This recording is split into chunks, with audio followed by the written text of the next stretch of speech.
Il y a même une grâce sur la compagnie. Soit pour les gens qui cherchent d'un cœur pur. Pas seulement les groupes de prière, mais qu'un cœur pur. Amen. Maintenant, si c'est l'inverse, quelque chose se produit. C'est quoi? Frère Franck dit, sinon il se met lui-même dans deux problèmes de peine et de difficultés, nuit et jour.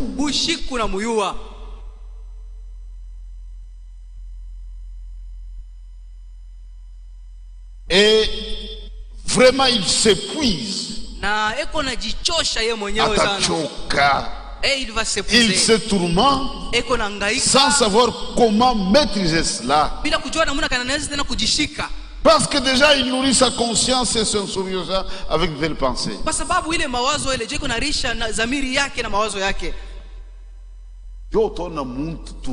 Et vous allez trouver un homme normal obsédé. Qui est obsédé. Il est chez sa grande sœur. Il fait un effort pour voir comment sa grande sœur couche avec son mari.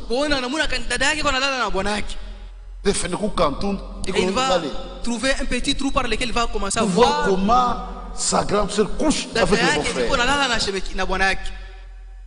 Si c'est une fille, une chambre, une chambre en studio. Elle fait semblant de dormir, mais elle reste très attentive pour suivre comment sa grande sœur couche avec le beau-frère. Et vous-même, soyez quand même insensé. C'est une vie animale, ça. Quand il n'y a pas de place, il n'y a pas de place. J'ai reçu ma belle-sœur parce que je peux l'arranger convenablement. Plus non convenablement. Même vous les parents, quand vous mariez, et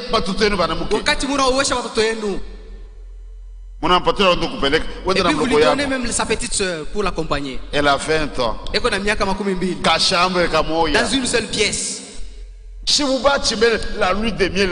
Laissez-le consommer la nuit de miel seul. C'est gênant. Et vous savez, il y a une soeur qui est comme pas sa grande soeur. Grande soeur.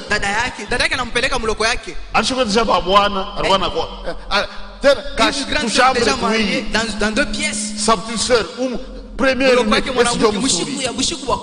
et toi tu es présente. C'est une vie animale, ça. Mais c'est gênant. Mais vous le laissez avec sa femme. Laissez-le d'abord, sœur. Dans la cuisse de blanc, quand le mariage est consacré, ils s'en vont dans le voyage de noces. Ils vont s'éloigner tout seuls pendant un ou 2 mois et ils vont revenir après. Ce sont des sales habitudes. Abandonnez cela. Sont de ces habitudes. Mais si quelqu'un a de la place, ou que tout le monde peut être logé confortablement, en gardant une certaine pudeur, là ça va. Maintenant le frère il est gêné. Sa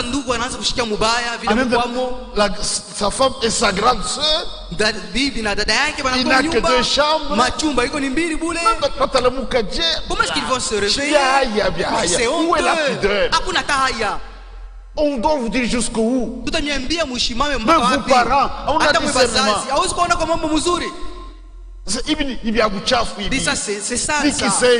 Mais c'est la bestialité, ça. Laissez-le avec sa femme. On doit dire ça parfois.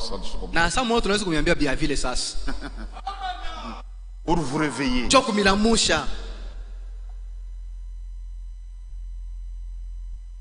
Se tournant sans savoir comment maîtriser cela. Ou parfois, le grand frère se réveille à minuit, entre dans la chambre de ses petites sœurs, est endormi, dans l'obscurité, giza, il se met à palper ses propres petites sœurs. Il va jusqu'à toucher même la pudeur. Il touche même les parties intimes de ses petites sœurs.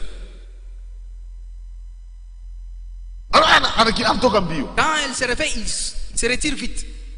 Mais si c'est une petite sœur déjà pervertie, elle fait semblant de ne rien sentir. Elle a touché, elle a touché. Et il continue à la palper. Pas parler des détails. Il va même plus loin. Aucune réaction. Quand il observe qu'il n'y a pas de réaction, ça va. Il bouge, il dit ça va, il rentre. Après 4 ou 5 tentatives, même réaction, ça va, le terrain déjà prédisposé. Celle-ci est déjà prête. Un jour, Satan lui offre une occasion. Peut-être ils sont restés à deux. Le grand frère, la petite soeur. Comme il sait que le terrain est favorable, il vient, petite soeur. DJ, qu'est-ce qu'il va pas? Entre d'abord ici. Imaginez la suite. Et elle va même pas résister. Papa découvre que sa fille est grosse. Beaucoup de questions. Oh non, c'est la grossesse du grand frère. C'est le grand frère qui m'a engrossé. Oui. Comment ça? Vous voyez. Parce qu'il ne sait pas maîtriser. Le fils d'autrui du Congo. C'est difficile. Il tente maintenant quoi vous. Et il va tenter dans sa propre maison. C'est une obsession, la conscience. Dieu pensait qu'on a eu. Voilà la pensée qui l'anime. Il parle même très loin. C'est même la nudité de sa mère.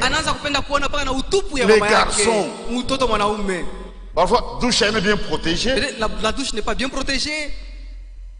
La nudité de sa mère. Ce sont des malédictions. L'obsession. Il ne sait pas faire la différence des choses. Comment son père et sa mère couchent. Obsédé sexuel. Il veut se mettre à la porte des parents pour écouter comment ça se passe. Obsédé sexuel. Mutumwa busharati Jona minaanza kutubu. Mirona kabunja mama yangu.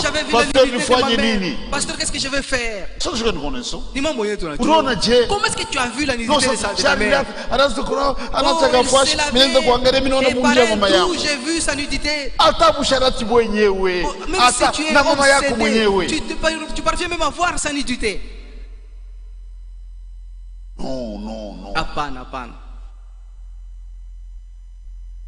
Conscience souillée. Dhamiri yenye kuchafuka kabisa. Et vous avez des gens comme ça. Il y a une semaine, il se rend dans mon bureau. Très jeune. J'ai un problème, frère. Ça va. Je fais des songes dans lesquels j'ai des rapports intimes. Je considère l'âge de l'enfant. Son âge. Ce n'est pas dans mes habits. Est-ce que tu as déjà connu un homme, toi, ici? Je l'ai trouvé trop jeune pour ça. C'est ma panne. Elle a dit non. Est-ce que tu es vierge? Oui, pasteur. Et tu fais ça. Là, j'ai compris. Elle a été dans une mauvaise compagnie. Parce qu'il y a des songes, ce sont des choses qui se passent dans la vie courante. La plupart des songes. Et cela revient la nuit dans les songes. Et ça se passe dans le subconscient. Nous avons la conscience en état de veille.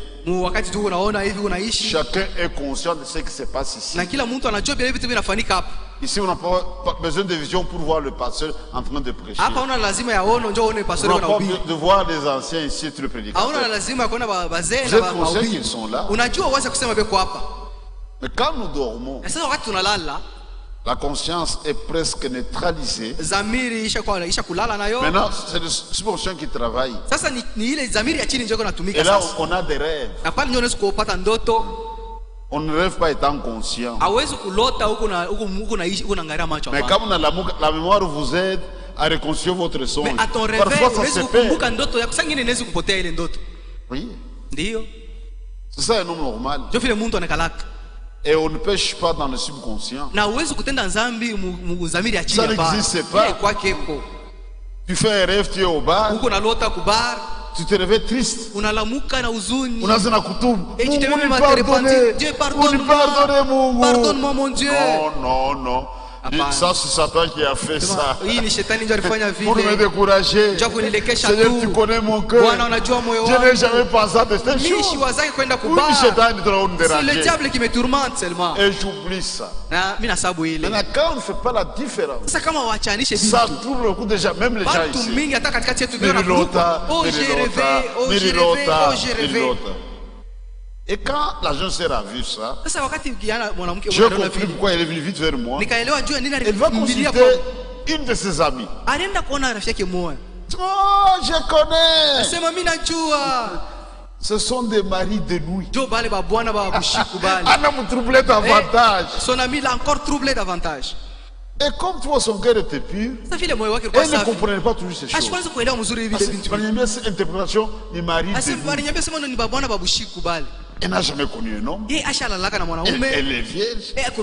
Comment elle a fait ça? Une mauvaise compagnie. Laissez-moi, mari de nuit signifie quoi? La citation.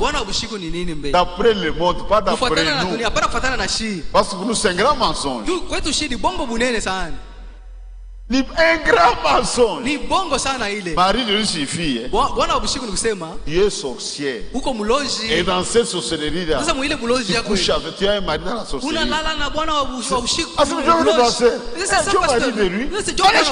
Elle était surprise. C'est ça, mari de nuit.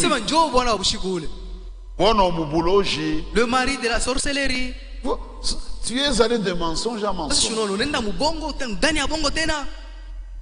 On a semé quelque chose. Cela est revenu dans son subconscient. Nous devons aider nos enfants à faire un bon choix pour les amis à fréquenter. Les garçons comme les filles. Je voulais aussi quelque chose. Les conseils des frères à ce sujet. Quand tu écoutes ça, même toi qui es vierge, tu vas rêver de ça. Tu vas rêver de ça. Tu as des rapports intimes.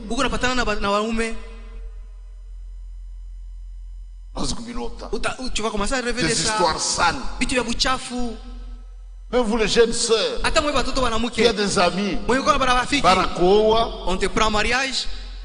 La même semaine là, tu les réunis pour raconter en détail comment tu as eu tes premières relations intimes. Ça c'est pas l'amitié, ça c'est la sottise ça. Même vous frères, tu donnes même des petits détails. Tu décris même le parti intime de la femme. Comment ça s'est passé à tes amis. Mais c'est la folie ça. Des gens sérieux, même si ce sont des grands amis, ils ne parlent jamais sur l'intimité de leur femme. Mais vous faites ça, moi, ma frère. Même les mariés. Vous les faites, vous les mariés. Même les histoires cachées. Elle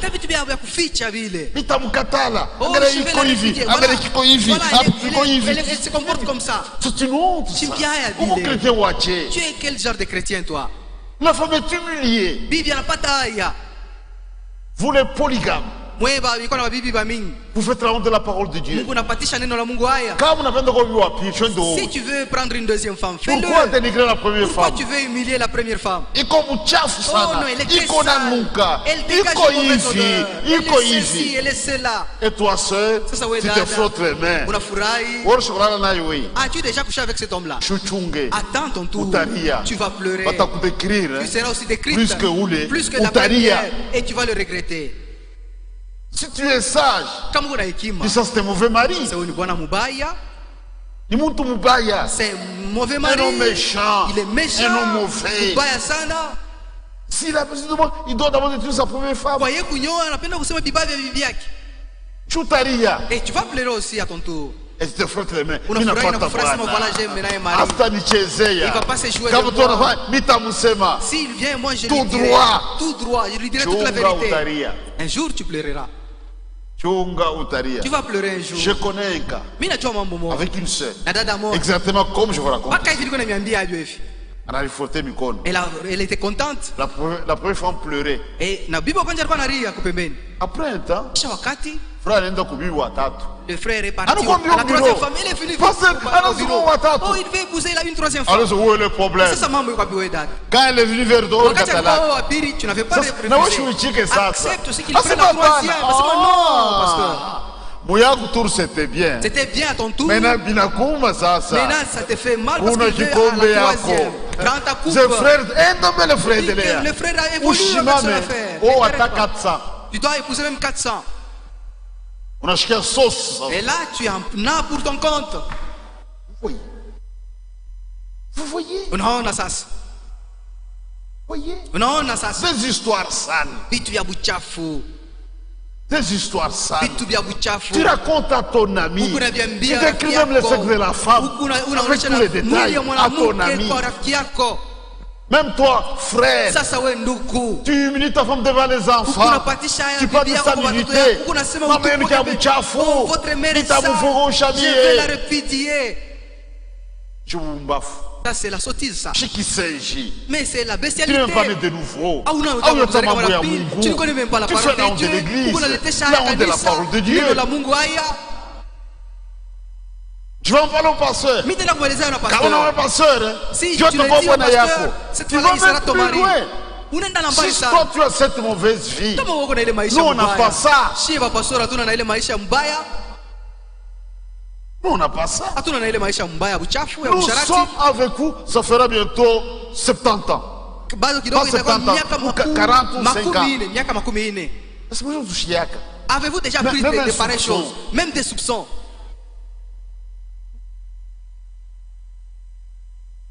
Et tout ça, nous attendons le Seigneur. Frère, quand on attend le Seigneur, c'est une haute élection. C'est une race des élus. C'est une sélection des sélections. C'est la finale. Finale. Dieu nous a honorés pour jouer la finale. Avec Satan, et la victoire est assurée. Nous sommes les vainqueurs de la Odyssée. Dans cet âge, Dieu nous compte parmi les vainqueurs. Mais toi, vaincu par l'adultère, vaincu par la légèreté, vaincu par le mensonge, et tu attends le retour de Jésus. Tu te trompes toi-même. C'est une race des élus, des gens qui ont combattu, et qui ont vaincu. De l'autre côté, il va essuyer nos larmes. Il va essuyer nos larmes. Il dit c'est fini maintenant. Vous allez goûter la victoire. Nous serons honorés. Le monde te changa. Le monde sera étonné. Les voilà. Bilobo. Les puissants vainqueurs. Des vainqueurs. Les vainqueurs des vainqueurs. Pas des vaincus. Vaincu par le monde. Même toi, sœur. Vaincu par la mondanité. C'est devenu une passion. Tu n'as pas honte de ça? La mondanité, c'est une passion. Tu ne penses qu'à ça. Où est la pensée de Jésus dans ton cœur? Considère un peu ton cœur. Quel est le temps que tu donnes à Jésus? Pour vous maquiller, même pendant 6 heures, vous êtes infatigables. Même vous les frères, vous parlez de la politique, FCC, cache, IDPS, ceci, tel politicien, il est beaucoup infatigable. Combien de temps vous donnez à Dieu? Combien de temps pour la prière? Nous allons finalement. Laodicée, une église vit par le monde et le monde dans l'église. On doit éviter ça. N'amenez pas le monde ici.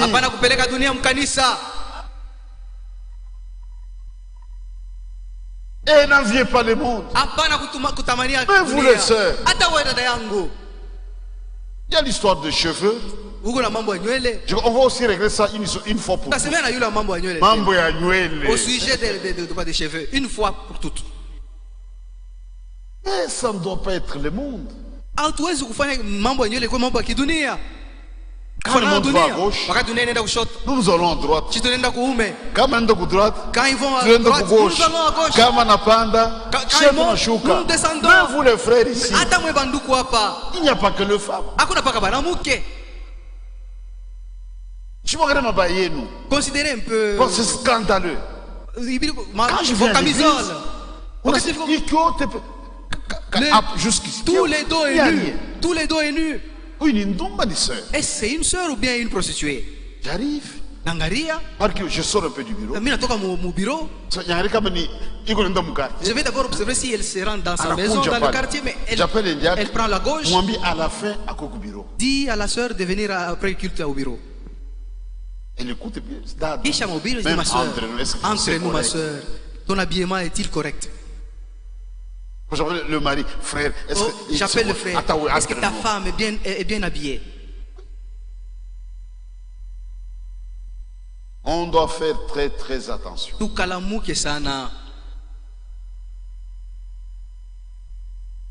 Quand Dieu n'est pas dans le cœur, dans la pensée, vous avez le sexe. Ça va vous amener très loin. Les conséquences sont les suies. Vous allez commencer à vous suyer continuellement. Et cela de façon permanente.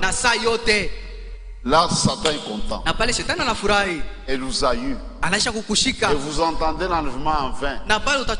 Vous vous séduisez vous-même. Attends,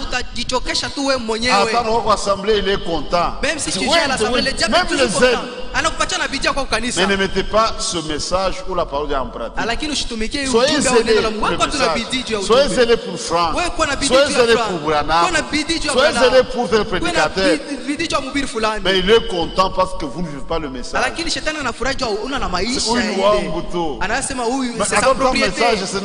Même s'il entend le message, je lui permets. Je te permets devant tes Franck, devant tes Branham, tes prédicateurs. Je te permets de faire cela. Je même du zèle pour ça. Même des moyens pour faire ça. Mais moi, la partie en cette ça, où je suis touché, ni domaine réservé, où je suis vivre. Ne vis pas la parole. Là, il est très content. De sueur. Et parlant de sueur, je parlais de masturbation. J'ai expliqué. C'est l'attouchement des parties génitales. Attouchement, c'est toucher avec les mains. Pas avec les gants. Le partie génitale. Et la destination, procurer un plaisir sexuel. Les hommes font ça. Les femmes aussi. Ou des hommes, des femmes. Ce sont des saletés. Même les jeunes filles. Dans la douche nue, et commence à s'exciter l'une de l'autre. Sont des scènes terribles. Sont des fuites devant Dieu.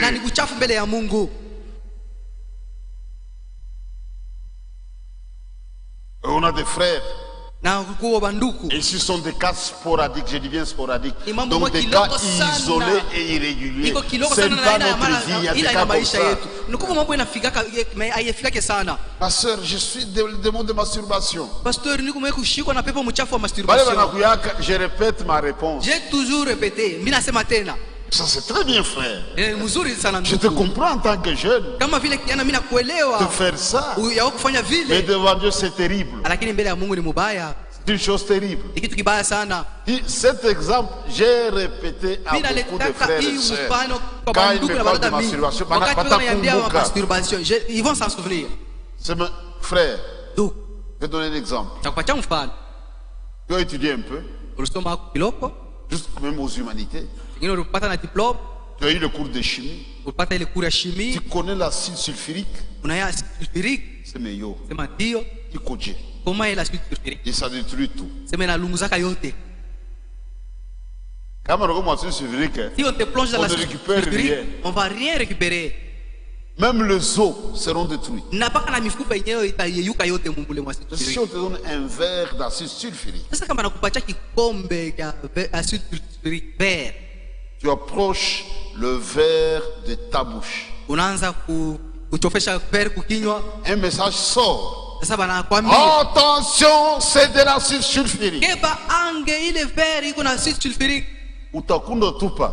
Je vais jeter ce verre. Non, je vais jeter ce verre. En grande vitesse. Comment ça? Mais tu peux en prendre. Pourquoi tu jettes ça? Pourquoi on a tout pareil?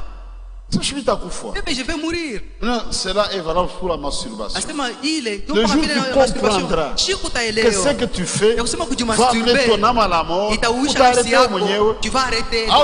Tu as prié. Tu ne viendras pas ici pour même si je prie pour toi. Si dans ton cœur tu veux ça, cela ne va pas s'arrêter. Tu viendras, je prierai pour toi. Frère Kekaka, frère Mwamba, frère Fouamba, frère ministre. Tu suivras même ceux-là qui ont des dons. Parce que tu veux ça. L'homme, ce sont des décisions. Quand tu décides, Dieu voit ça, il viendra à ton aide. Je ne vais pas prier pour toi. Il faut que tu comprennes. Tu dois comprendre. Ça va causer la mort de ton âme. C'est vrai que tu trouves le plaisir dans ton corps. Mais ça va conduire à la perte de ton âme. Le jour où tu comprendras, tu vas arrêter la chose. Que Dieu te bénisse. Que Dieu te bénisse. C'est la seule réponse que je donne.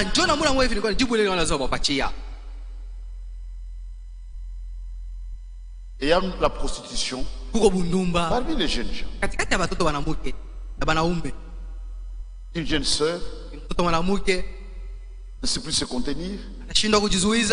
On la couche à l'université par des païens.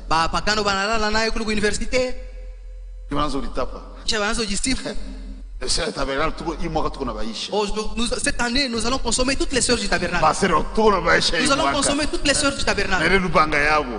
Et cette année, nous allons toutes les consommer. Vos frères sont humiliés. Mais tu as toujours trompé. Va la faire. Cache-toi ici. Et tu verras. Et la sœur étudiante approche. L'université, ce n'est pas le ciel. L'université, elle entre dans la chambre. Comme c'est un de malfaiteurs. On couche la soeur, les amis du frère sont mon salut. Et il approche aussi. Tu te joins. Et il va suivre toute la scène. Et va t'en maintenant. La soeur sort. Elle se rhabille. Et le soir, elle vient à l'église. Et le frère voit ça. Ah, c'est pasteur. Pasteur. J'ai vu ça de mes propres yeux. Et les sœurs sont des grandes menteuses. Mais les Français vont maîtriser. Elle se met à parler. Non, pasteur. Ce n'est pas vrai. Ce n'est pas vrai. Ce n'est pas vrai. Oh, ça va. Ça va. Oui, frère Nakouy. Le frère vient. Frère raconte. Ndugu sema sasa mambo vile. Chini. Et elle incline sa tête. Voyez. Vous les frères. Ndugu na dada.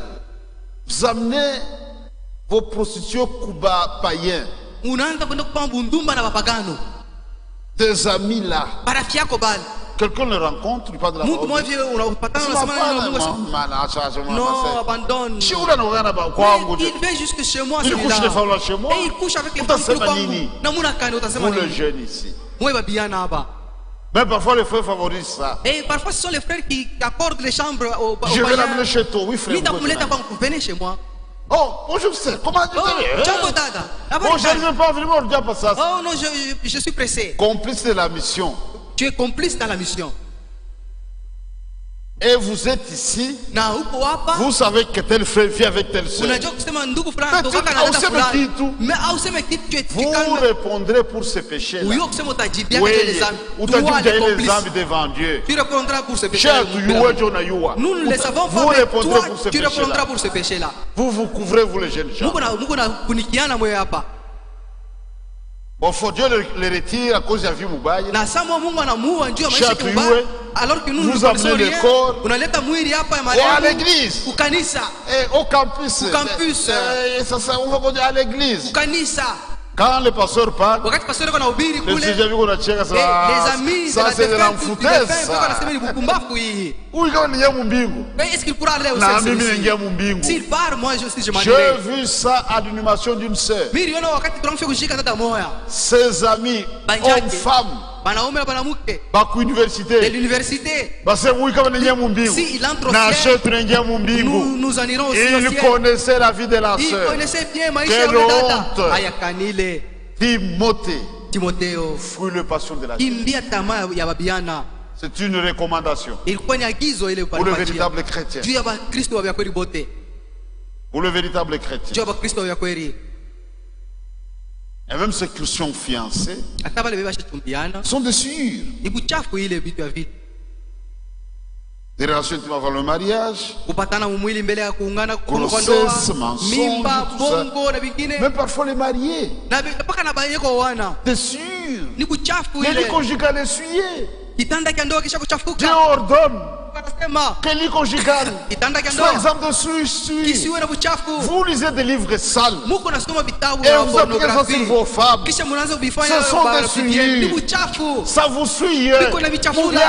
Abandonnez cela.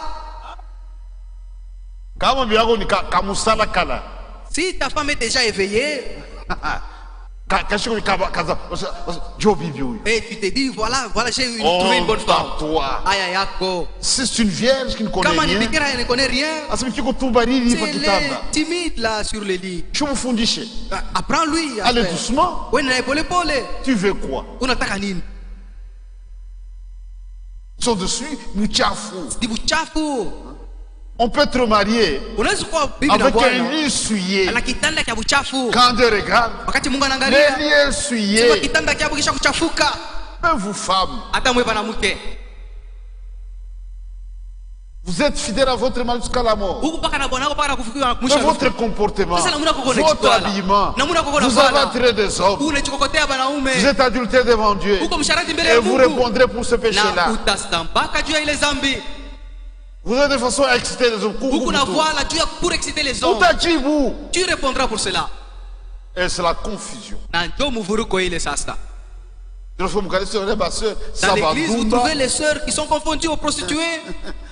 Les sœurs confondues aux prostituées. Pas votre habillement. N'excitez pas les hommes. Une tenue décente. Avec pudeur. Tu t'habilles mal. On te reprend. Moi je ne sens rien. Je ne vois rien. Oui. Parce que tu n'es pas la nôtre. La nôtre ne peut pas s'habiller comme toi. Une fois elle s'habille, elle essaie. On ne fait pas la police. Le Saint-Esprit, et le véritable, ça c'est faux. Il te dira que tu ne dois pas porter ça. Tu ne peux pas t'habiller ici. Lui-même, il n'y a pas de discussion.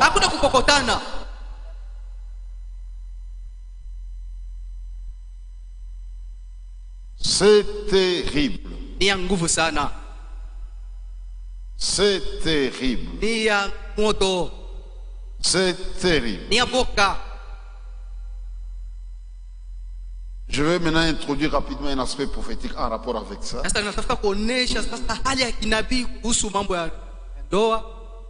Parce que c'est très très important. Je vous donne l'écriture que vous connaissez très bien. 2 Corinthiens chapitre 6. Versets 14 et 18. Et 2 Corinthiens chapitre 7 verset 1. Dieu demande à son peuple la séparation. Que le rapport y a-t-il entre la lumière et les ténèbres? Il n'y a pas de rapport. Et donne une condition pour que nous soyons ses fils et ses filles. Il y a une séparation. Et au chapitre 7, le verset 1, il y a de telles promesses. Pas les autres. Ayant de telles promesses. Achevons notre sanctification dans la crainte du Seigneur. Loin de souillure. Frère, nous sommes différents des autres. Nous sommes le peuple de Dieu. Nous appartenons au peuple de Dieu. Et on a décidé ça. On ne nous a pas enrôlé de force. Il y a eu un appel qui veut de son peuple. Dans ces générations, nous, on a répondu. C'est comme au temps d'Esdras, qui est de son peuple, qu'il monte à Jérusalem pour aller bâtir la maison de Dieu. Il y a un parallèle entre le temps là et notre temps. Ce temps, je crois, de la région du deuxième temple, si je ne me trompe pas. Il devait revenir de l'exil. Qu'il monte. Il y a ceux-là qui étaient restés. Mais Dieu était parti. Sautez de Babylone, mon peuple. L'ordre venu du ciel. Il faut répondre à l'ordre. Nous, on n'a pas hésité. Sortez et séparez-vous. Évitons le sur de la chair, le sur même de l'esprit.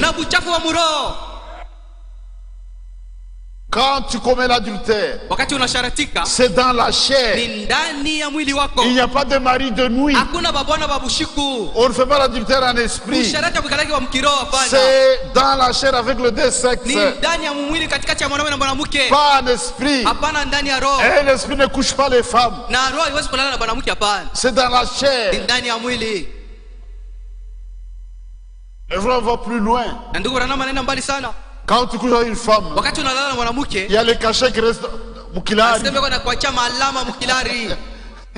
Il a Mukilari. Les cachets qui restent dans la poitrine. Celui qui s'attache à la prostituée forme un corps avec la prostituée. Comment est-ce que je vends une partie du corps de Christ et donner ça à la prostituée? À moins que je sois profane comme Esaïe. Là je comprends ce que je suis. Je suis le fils du roi, du grand roi.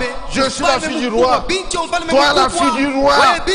Tu écartes des gens pour un païen, un Philistin. Est-ce que tu comprends ce que tu es? Pour le dollar, tu ne comprends pas ta valeur. C'est une honte. Ayant de telles promesses, ayant de 2 Corinthiens 7, Élisée ça à la maison, ayant de telles promesses,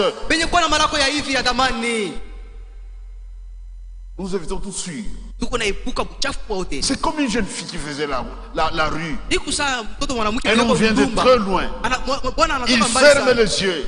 Il lui donne une promesse de l'épouser et de l'amener à Washington. Elle va arrêter la Si prostitution. elle réalise une bien kweli, Si elle réalise que il c'est la va mener la vérité, kweli. que c'est une Attache affaire vraie, Bundumba. elle va arrêter avec la prostitution. Dieu nous a ramassés dans la boue du péché. Mungu alitulokota mu matope ya zambi. Les grandes églises n'ont pas répondu à l'invitation. Makanisa la munene haikujibia kwa ile wito. Chacune d'elles a eu une excuse. Kila kanisa ilipata nani Je sababu suis fulani ya catholique, kukatala. je suis protestant, je suis ceci 100%. C'est l'église de ma Ni famille. kanisa ya jamaa yangu. Depuis Bankambo et Depuis nos ancêtres, je Toka. ne peux pas quitter cette église. Mais nous, Mais lakini si on a bravé la honte tulichika haya pour répondre à juu ya l'invitation. kujibia Nous kualiko. portons une promesse. Tuko na malako. Lisez des Corinthiens, Musome wa Korinto wa pili sura ya chapitre 7, 2, sura ya pili, chapitre 6, sura ya depuis le 6 verset 14 à mstari 18. wa 14 mpaka 18. Allez lire ça à la maison. Mkasome tranquillement. kunyumba pole pole tu.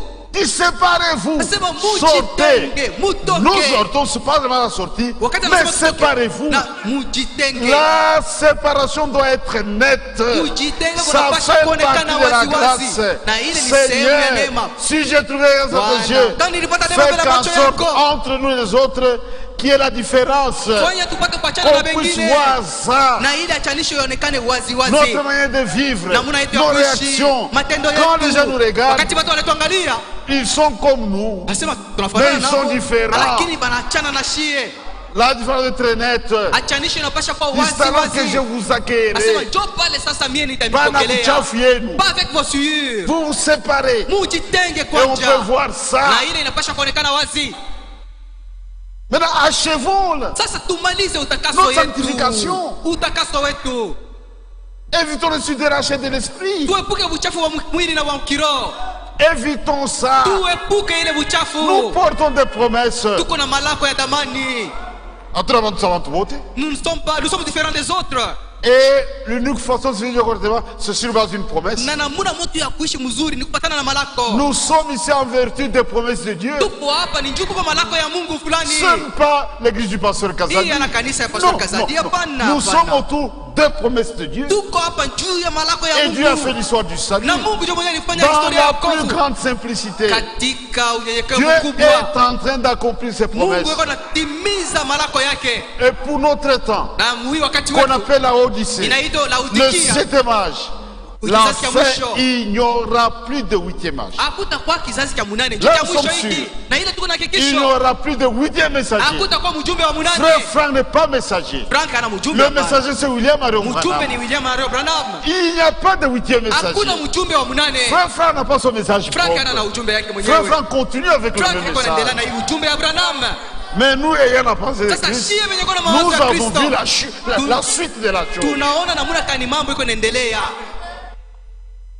Un temps prophétique. Wakati wa kinabii. Même dans la prédication, on doit introduire l'aspect de la prophétique. Hata Ça mwahubiri compte. tunapaswa C'est très kuonesha important. ile ngambo ya kinabii na ni ya mafaa Et la sana. promesse principale pour nous, Na malako ya thamani ya kwetu shie c'est le retour du Seigneur ni Jésus. kurudia kwa Bwana wetu Yesu Kristo. Il y a beaucoup de promesses. Malako iko ya mingi Mais la ndio. promesse principale, Sasa ya kwanza na c'est ya le thamani retour du Seigneur Jésus. kurudia kwa Bwana Yesu Kristo. Jésus vient dans notre temps. Yesu eko na Il kuya parle wakati de wetu. Mishuri et qu'on a couillé. Qu'il pleuve, qu'il neige, Jésus revient dans notre âge. Et tout prouve que Jésus Na vient. yote kunaonekana wazi ya kusema Yesu eko narudia kwa kizazi L'histoire yetu. prouve que Jésus vient. Historia iko na hakikisha sema Yesu eko narudia kwa La kizazi yetu. politique prouve que Jésus Siasa vient. yenyewe, La science même. elimu yenyewe, Mais ça n'a pas aidé les gens de science lakini haikusaidia watu wa elimu. qui ont témoigné Wanashuhudia ça, asema hii cette expérience ni naturelle, mambo ya kiroho. photographiée pour la première fois Yenyewe la wanakamata science. Mais picha ça n'a mara pas ya aidé les gens kwanza. de science. Lakini haikusaidia watu wa Mais elimu. nous, ça nous aide. Lakini si Dieu iko a fait ça inatusaidia. pour nous. Mungu alitufanisha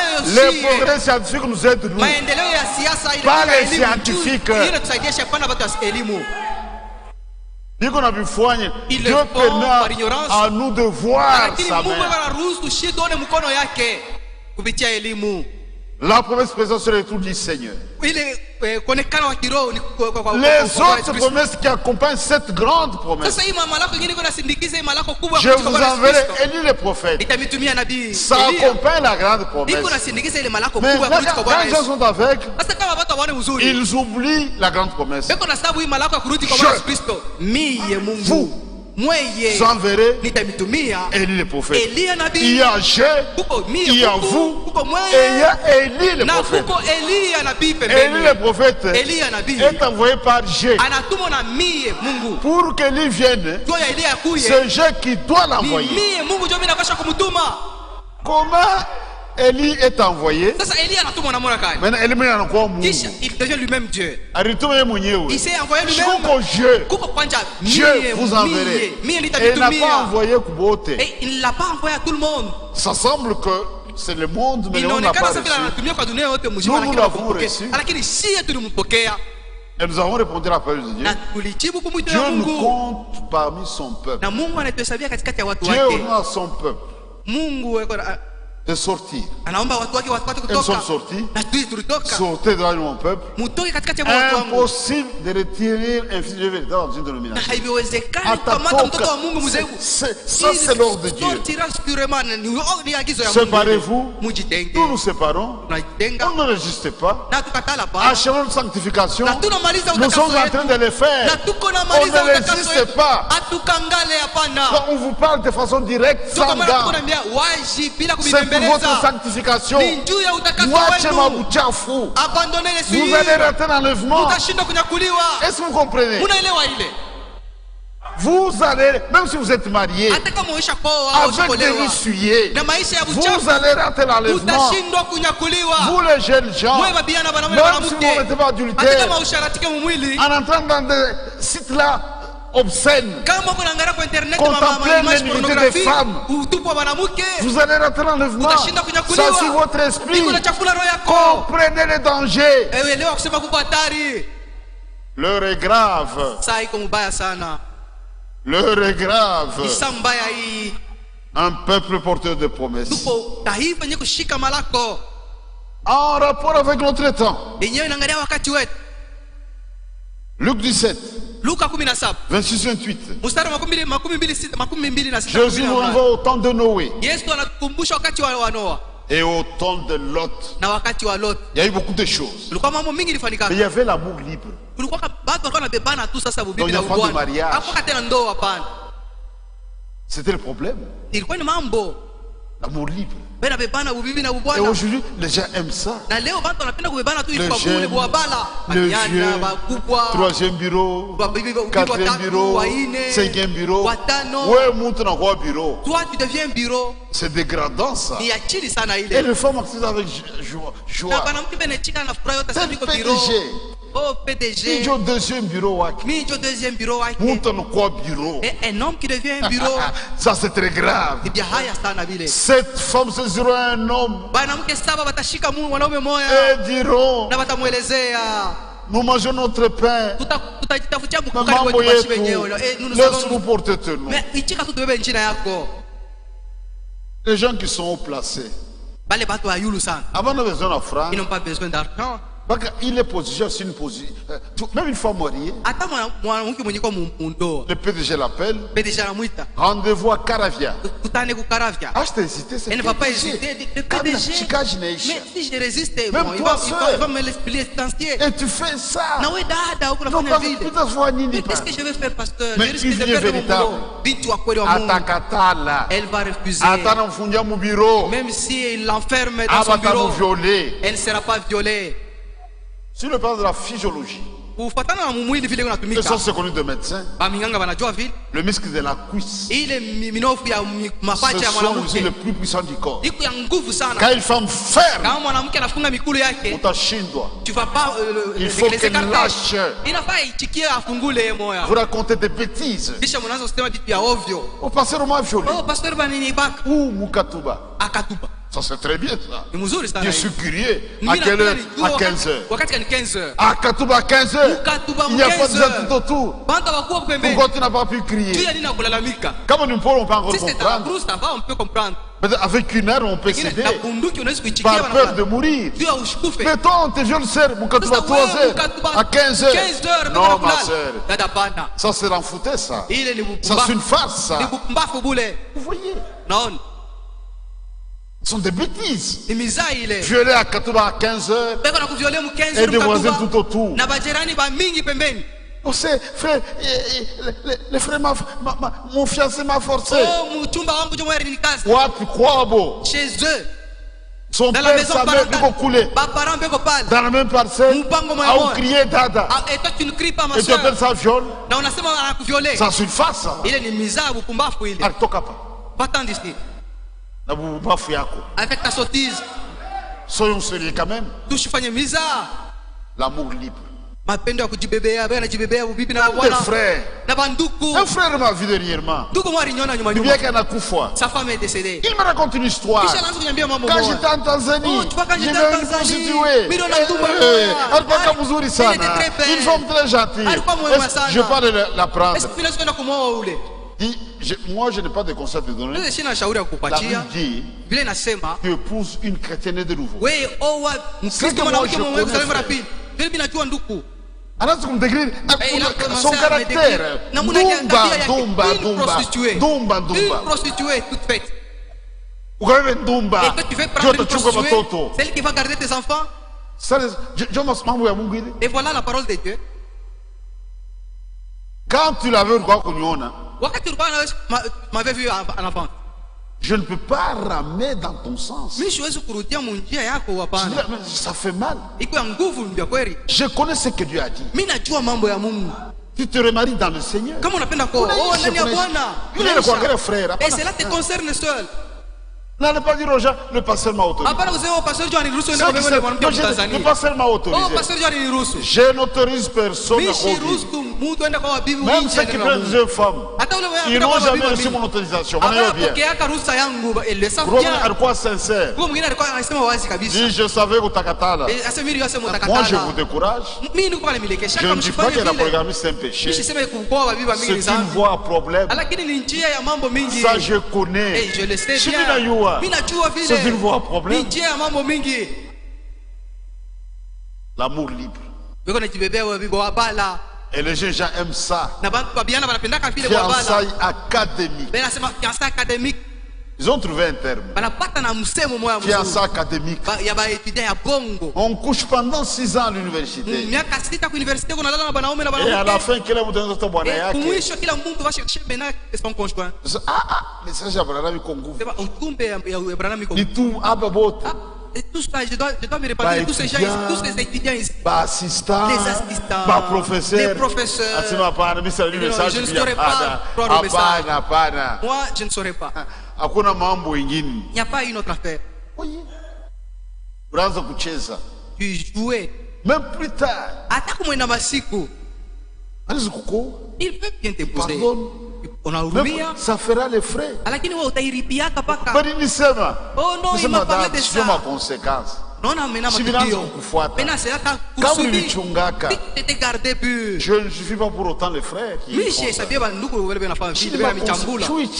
Accepte maintenant, ça t'a rattrapé. Même toi, frère, tu as fait ce les conséquences. Il t'a conforté même plus tard. Nous souffrons avec les anciens. Et je rappelle toujours, frère, c'est passé Libya Kouedi. Si j'avais écouté la voix je ne serai plus ici aujourd'hui. Il accepte. Si déjà unitumie ebo, inasema una ancien, una diacre, tu as compris par le résultat ravageur. C'est trop tard. Nous vous avertissons en amont. Mbele ya ça. Unaweza kukatala. Mais shiko utakumbuka. C'est Mungu alisemaka. J'ai été têtu. Maintenant je fais le frais. Et voilà que je paye maintenant. Ce qui arrive du temps de l'autre arrivera pareillement. ça sera la répétition des temps de l'autre. C'était l'homosexualité. Des relations hors nature. On n'a pas besoin de révélation. La nature seulement peut nous instruire. Regardez dans la nature. Vous ne verrez jamais un taureau monter sur un taureau. Vous ne verrez jamais dans la nature un coq monter sur un coq. La nature, l'homme est tombé plus bas que la bête. La situation est grave. Comment un homme va regarder notre homme? C'est sale. C'est repugnant. Dieu nous a donné une femme pour ça. Dieu conseille aux gens de se marier. Si vous brûlez, il n'y a pas d'autre solution. Comment deux femmes peuvent-elles se marier entre elles? Mais c'est honteux. C'est sale. Vous allez faire ça comment? Et nous voyons ça. Et dans leur folie, maintenant ils commencent à pervertir les enfants. À la civilisation. À 6 enfants, l'enfant doit s'agir son regard sexuel. Mais ça sera terrible. Nous allons créer son monde. C'est pourquoi Dieu mettra fin à toutes ces choses. Si Dieu laisse continuer cette saleté, nous allons déboucher dans quelque chose d'irréparable. Dieu sera obligé de mettre fin à la chose. Et si Dieu laisse impuni, il faut qu'il se répande. Pour avoir été les gens du temps de Noé et du temps de l'autre, ils ont commis les mêmes choses. Et le jugement les avait atteints. Ça, nous sommes sûrs que cette génération ne restera pas impunie. Là, nous pouvons prophétiser. Ils ne vont pas échapper. Mais nous, par la grâce de Dieu, nous allons échapper grâce à la lumière du temps du soir. Vers le soir, la lumière paraîtra. Marchons dans la lumière. Comme des enfants de la lumière. On a perverti, frère. On a perverti. Et aujourd'hui, nous avons des progrès scientifiques. Ce sont des bonnes choses. Ça devrait nous avancer. Même les communications. Tu peux appeler tous les coins du monde entier. Même les photos tu peux envoyer. Quand on nous suit partout. Nous utilisons ça pour les bons usages. Mais Satan prend ça pour en faire un mauvais usage. Les sites de pornographie. Quand vous y entrez, je termine par là, vous avez des femmes nues. On décrit même les petits, tu vois ça. Dans notre temps, c'est des photos rares. Même les films, il y avait des films, enfants nous nous on n'entrait pas là-bas. Si c'était des enfants nous nous ne pouvons pas corrompre les enfants. Nous ne sommes déjà corrompus. Nous pouvons voir ces films. Et déjà marié, quelqu'un met sa femme. On voit comment un homme et une femme se couchent. Comment ça se passe avec des petits détails. Un couple, quand ils rentrent, ils vont aussi appliquer. Et ça crée beaucoup des autres. Dit quand même, chez tout chocolat. Non, nous sommes déjà avançons, pas les enfants. Non admis. Aujourd'hui, nous avons cette expression-là. Parce qu'ils ont accès à ça. Même à partir du téléphone. L'un des regards des parents.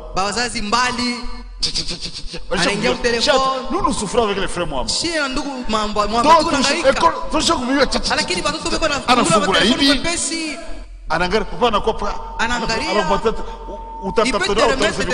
vas même pas te rendre compte que ces histoires sont là. Mais il y a chaque jour qu'on peut ingérer.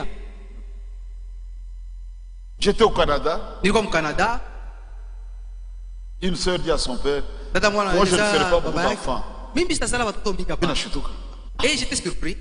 Je parle avec son père. On montre comment faire les enfants. On amène 2 sacs en plastique. On fait des démonstrations devant les enfants. Et je ne ferai pas beaucoup d'enfants. Faire les enfants. Donc ça dépend de faire les enfants. Celui qui donne les enfants, il dit, vous pouvez faire des histoires, mais sans avoir les enfants. On a essuyé l'esprit des gens. Même les postes télévisés, il faut nous les chrétiens, Dieu vous a béni, c'est très bien. Chaque enfant a une chambre, c'est très bien, pour qu'il puisse s'épanouir.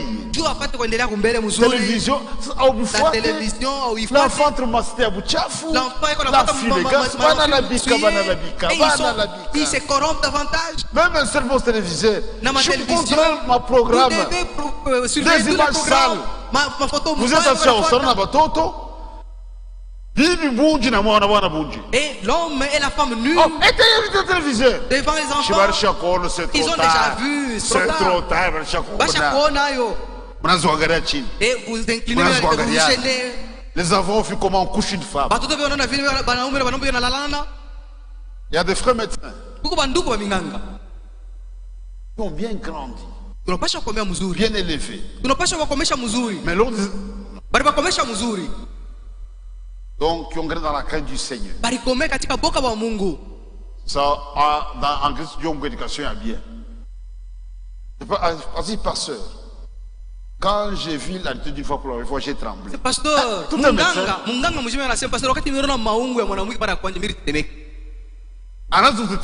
Et il s'est mis à trembler. Il n'avait jamais vu ça.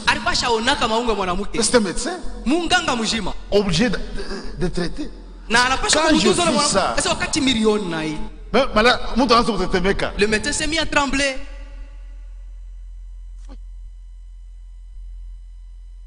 Tu es infirmier, Toi, frère. tu es un infirmier, mon frère. Tu n'es pas gynécologue. Qu'est-ce que tu fais? Même le Seigneur Christ. Tu touches les seins souvent sur le et vous, les sœurs, vous devez discerner les choses. Tu ne pas fier qui n'est pas frère. Consulte même ton ami qui n'est pas ton frère. Et on a ça à la portée de tout le monde. Des scènes obscènes. On a accès à ça. On appelle ça progrès scientifique. Non, non, non. Il y a une famille, une soeur. C'est un pasteur. L'internet a brisé mon mariage. Toute la nuit. Mon mari passe tout le temps jusqu'à 4 heures du matin. Un frère contemplant les nudités. Qu'est-ce que tu vois de spécial? Qu'est-ce qu'il y a de spécial? J'ai toujours dit ici, aucune femme n'est plus sucrée que l'autre. Il est à Bongo. C'est faux. Salomon appelle ça la vanité des vanités. Il avait beaucoup de femmes. Les femmes rondes. Kiviringo. Ronde. Les minces. Les plus élancées. Les moyennes. Les femmes de petite taille. Les blanches. Rosées. Béouchi. De noir. À la fin, vanité de vanité. Et pour ces 2 francs, il n'y a rien. Les femmes font la trappe de grossesse. Et ce sont les hommes normaux qui les engrossent. Il y a une seule qui me faisait rire. Et j'ai aimé ça. Son mari est un frère. N'importe quelle femme, il prend.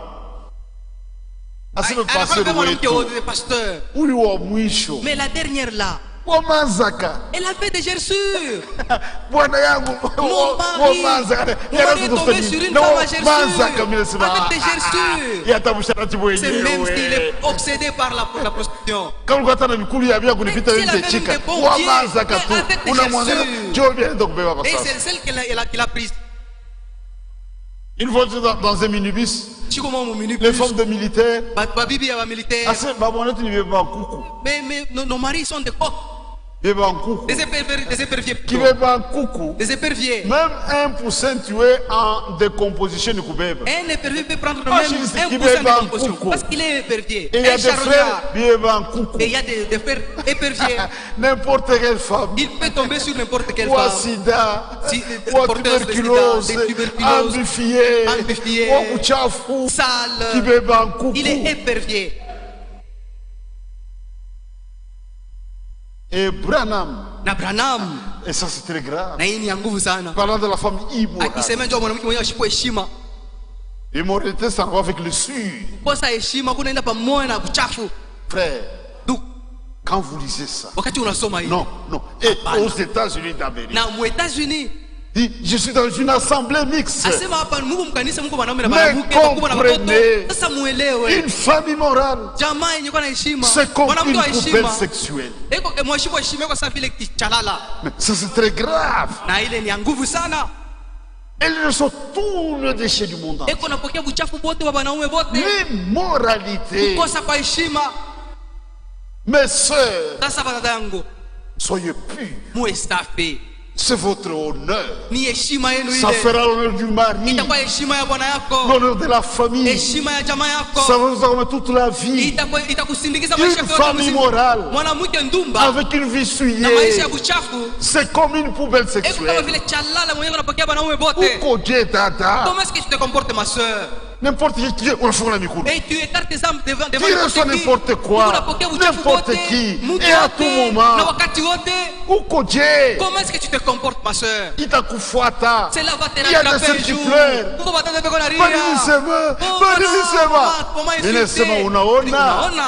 On t'a pardonné, mais cela va t'accompagner. C'est la fin. Vous voyez ces choses. La jeunesse est complètement détruite, complètement souillée. Des images sales, accessibles à tous, même aux petits enfants. Et pour terminer, si je en garde, un frère l'appelle, tremblant, dit: frère, quelque chose m'est arrivé, faites attention. Un appel. Avec quoi? Quand image, ça se fait avec image, j'ai perdu. Quand on appelle l'image, WhatsApp vidéo. Vidéo. Parce que tu vis bien. Parce que nous ne connaissons pas bien cela. Et moi, je n'ai jamais fait un appel vidéo. Je n'ai jamais activé. Et j'ai refusé même ma WhatsApp. Quand il y a des messages envoyés à ma femme, je ne sais pas pourquoi. Mais le frère Léo, est-ce que tu as raison? Parce que je ne maîtrise pas les choses. Je ne veux pas de ça. Tu ne vas pas me trouver sur WhatsApp. J'ouvre ça rarement si quelqu'un m'appelle. Un message. Maintenant, ouvre un peu, qu'est-ce qu'on dit là-bas? Dieu m'a bien conduit. Écoutez cette histoire, frère. Ça m'a effrayé. Il répond. Appel vidéo. Et il voit une femme nue. Comme un ver. Faisant la masturbation. Excitant ses parties génitales. Anafunga. Il a éteint le téléphone. C'était fini. Oui. Après un temps très court, le même appel. Ça insiste. Quand il répond à l'appel, Puis on a fait ma masturbation pour te voir. Et il se retrouve maintenant, lui et cette femme là en train de faire la masturbation. Et il devient de plus en plus troublé. Donc on a récupéré son image. En répondant seulement, on a récupéré son image. Frère, la science est terrible. On a fait le mixage. On est complètement nu comme un verre. La femme nue. Lui touchant les parties de la femme faisant de lui, il se voit comme ça. On n'a pas troublé. Dis frère, ce qui m'est arrivé. Que vais-je faire? Parce que frère est informaticien. C'est mon doigt détruit ça. Et même si nous détruisons parce qu'il a déjà récupéré l'image, elle peut envoyer ça dans le monde entier. Maintenant quand le frère voit ça, il dit écoute, tu m'envoies l'argent vite. Si tu refuses, je publie ça dans le monde entier. Menace. Est-ce que vous écoutez? Tu m'envoies l'argent vite. Si tu refuses, une histoire vraie d'hier. Vous voyez. Frère, qu'est-ce que nous allons faire, mon frère? Elle a déjà récupéré l'image. Ne répondez jamais à un appel vidéo si vous ne connaissez pas la personne. Regardez où la science a amené les gens. Un jour, un frère lui n'a dit Diabongo. Est-ce que vous comprenez? Dit la science est allée plus loin. Ils sont allés plus loin. Il n'y a pas plus tard qu'hier. Ça c'est un appel pas vidéo. Je n'ai pas répondu. Je regarde. Un numéro de l'étranger. C'est un frère. J'ai hésité. Je rappelle quand même. Il a rappelé une belle folle d'une femme. Bonjour chérie. Est-ce que je peux vous dire quelques renseignements? Et merci. Il peut m'appeler chérie comment? Une personne, si elle peut le faire, c'est ma femme. Je connais la voix de ma femme. Ça fait une femme blanche. J'ai coupé court. Et j'ai dit à frère Léon, tu as bien fait. Mungu alinisaidia, shina mwata sana. Vos images, on ne doit pas les publier à la légère. Quelqu'un peut prendre ça, faire un mauvais usage. Est-ce que vous comprenez? La science. Un usage abusif. C'est que ça conduit le monde. Que le Seigneur vous bénisse. J'ai fait des heures. Je suis un homme, j'ai échoué. Mais c'est bon quand même. C'est bon quand même. Une dose concentrée forte. J'en suis conscient. Tu vois, si vous voulez bien arriver à un coup, il faut taper fort. Mais c'est pour un temps. La prédication, c'est ça. Il y a un temps où nous devons utiliser des langages. On a un souci dans le cœur. C'est aider le peuple de Dieu à se séparer de souillure. Il y a une partie qui est restée, mais on pourra tout enchaîner au retour et aborder maintenant le vœu. Donc il y a des choses qui se passent avant en amont. Parce que le vœu, tu vois, sans réflexion. Non. Et il y a beaucoup de cas comme ça. Nous découvrons, on n'a pas réfléchi suffisamment. Parfois la jeune fille et beaucoup de préférences à tous les niveaux. Il y a trop de, même ici, mambo ya mave. Il y a beaucoup de problèmes à propos.